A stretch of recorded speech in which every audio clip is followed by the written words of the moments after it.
Assalamualaikum warahmatullahi wabarakatuh. Saya akan membawakan tugas 14A6 demonstrasi kontekstual modul 1.4 penerapan segitiga restitusi oleh Agung Trihandoko Hadi Saputro. Apa itu restitusi? Restitusi adalah proses menciptakan kondisi bagi murid untuk memperbaiki kesalahan mereka, sehingga mereka bisa kembali pada kelompok mereka dengan karakter yang lebih kuat.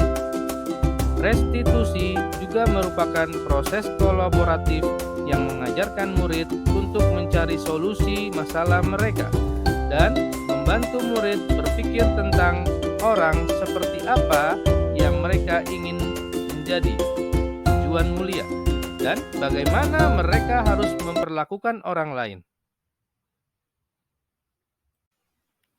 Segitiga restitusi.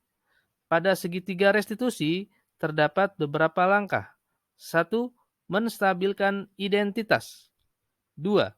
Validasi tindakan yang salah. 3. Menanyakan keyakinan.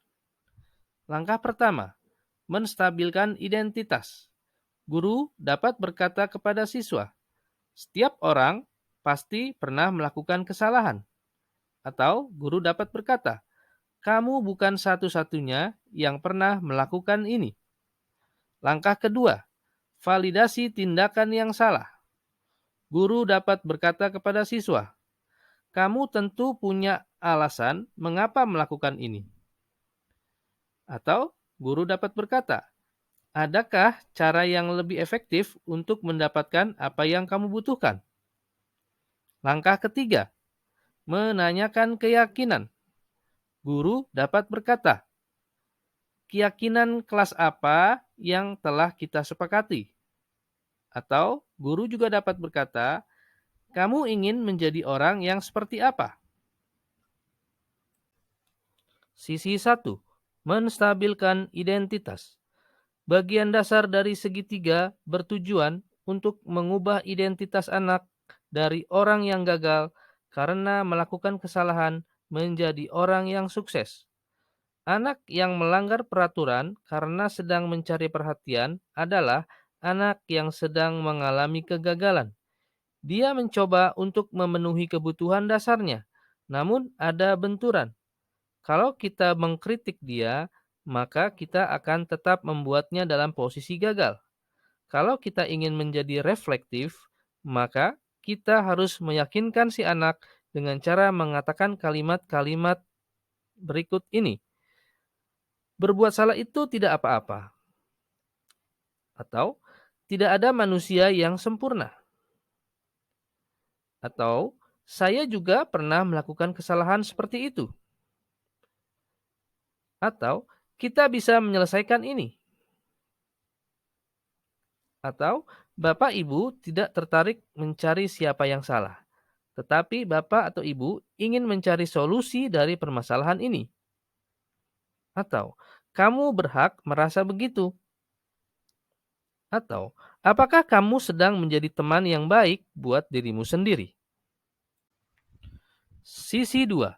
Validasi tindakan yang salah. Setiap tindakan kita dilakukan dengan suatu tujuan, yaitu memenuhi kebutuhan dasar. Kalau kita memahami kebutuhan dasar, apa yang mendasari sebuah tindakan, kita akan menemukan cara-cara paling efektif untuk memenuhi kebutuhan tersebut. Kalimat-kalimat di bawah ini mungkin terdengar asing buat guru. Namun, bila dikatakan dengan nada tanpa menghakimi, akan memvalidasi kebutuhan mereka. Contoh, padahal kamu bisa melakukan yang lebih buruk dari ini ya. Atau, kamu pasti punya alasan mengapa melakukan hal itu. Atau, kamu patut bangga pada dirimu sendiri karena kamu telah melindungi sesuatu yang penting buatmu.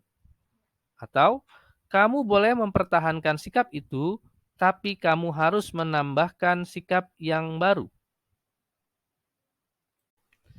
Sisi 3. Menanyakan keyakinan. Teori kontrol menyatakan bahwa kita pada dasarnya termotivasi secara internal.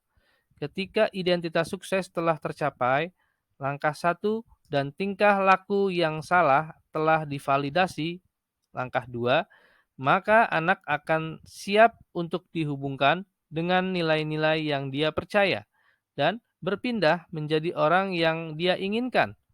Pertanyaan-pertanyaan di bawah ini menghubungkan keyakinan anak dengan keyakinan kelas atau keluarga. Contoh pertanyaannya, apa yang kita percaya sebagai kelas atau keluarga? Atau pertanyaan lain, apa nilai-nilai umum yang kita telah sepakati? Atau apa bayangan kita tentang kelas yang ideal? Atau kamu mau jadi orang yang seperti apa? Skenario kasus 1.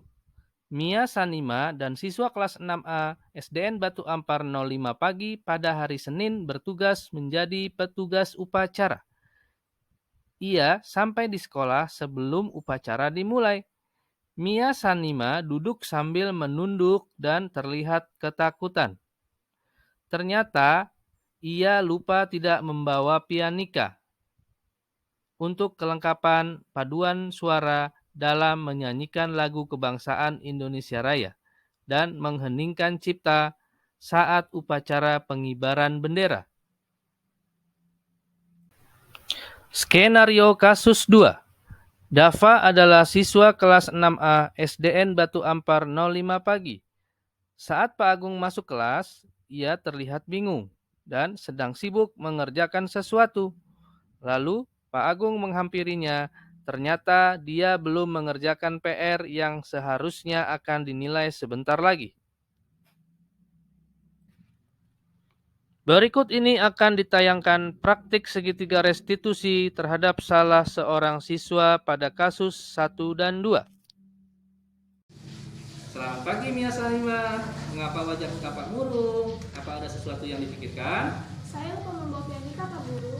Oh iya, tidak apa-apa. Semua orang pernah melakukan kesalahan. Seperti pada minggu yang lalu ada teman kamu yang tidak membawa pianika saat menjadi petugas upacara.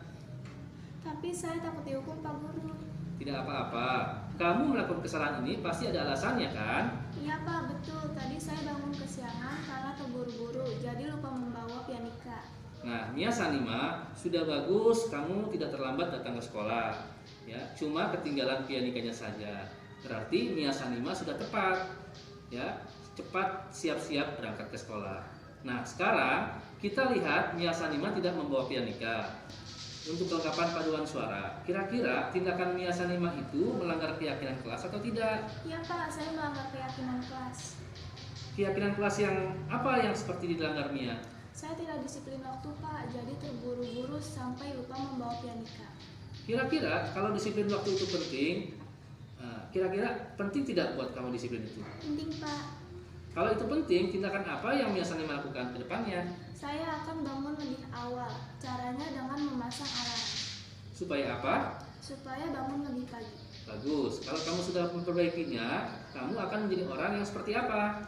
Saya akan menjadi orang yang disiplin dan mandiri, Pak. Oke, baiklah. Kalau seperti itu, sekarang Mia Sanima kembali ke barisan. Kita siap-siap untuk mengikuti upacara ya. Iya, Pak, terima kasih.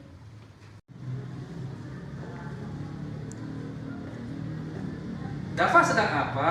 Sedang mengerjakan PR matematika, Pak. Loh, kok baru mengerjakan PR matematika? Iya, Pak. Coba berdiri. Nah, Dava belum mengerjakan PR matematika itu gak apa-apa. Dava bukan satu-satunya siswa yang tidak mengerjakan PR, ya. Pada hari yang lalu juga terdapat teman Dava yang tidak mengerjakan PR, ya kan? Iya, Pak. Nah, Dava melakukan kesalahan ini pasti punya alasan kan? Iya. Nah, kira-kira apa alasannya? Saya kelelahan, Pak, setelah bermain seharian. Ketiduran jadi lupa belum dikerjakan PR-nya. Oh begitu. Jadi Dava kelelahan lalu tidur. Tapi tadi bangunnya tidak terlambat kan? Nah, Dava juga sudah melakukan hal yang baik karena Dava tidak terlambat ke sekolah, ya kan? Nah, tapi dari kesalahan Dava itu, Dava sudah melanggar keyakinan kelas atau tidak? Iya, Pak, saya melanggar. Kira-kira keyakinan kelas apa yang dilanggar? Saya tidak bertanggung jawab atas tugasnya saya, Pak. Nah, kira-kira tanggung jawab itu penting tidak menurut Dava? Kalau tahu tanggung jawab itu penting, kira-kira Dava akan melakukan apa ke depannya? Saya akan memperbaiki dengan menghargai waktu dan mengurangi bermain, Pak. Bagus. Kalau Dava tahu apa yang Dava harus lakukan, sekarang Dava boleh duduk dan siap-siap untuk mengikuti pelajaran selanjutnya ya. Baik, Pak. Terima kasih ya, Pak. Assalamualaikum warahmatullahi wabarakatuh. Perkenalkan, nama saya Mia Sanima. Saya siswa SDN Batu Ampar 05 pagi, kelas 6A. Saya merasa senang tidak dihukum karena tidak membawa pianika. Saya hanya diajak untuk memperbaiki kesalahan saya. Terima kasih Pak Agung. Wassalamualaikum warahmatullahi wabarakatuh. Assalamualaikum warahmatullahi wabarakatuh. Perkenalkan, nama saya Dava. Saya siswa SDN Batu Ampar 05 pagi, kelas 6A. Saya merasa senang karena ketika tidak mengerjakan PR, saya tidak dihukum. Saya hanya diajak untuk memperbaiki kesalahan saya. Terima kasih Pak Agung. Wassalamualaikum warahmatullahi wabarakatuh. Demikianlah demonstrasi kontekstual modul 1.4 penerapan segitiga restitusi.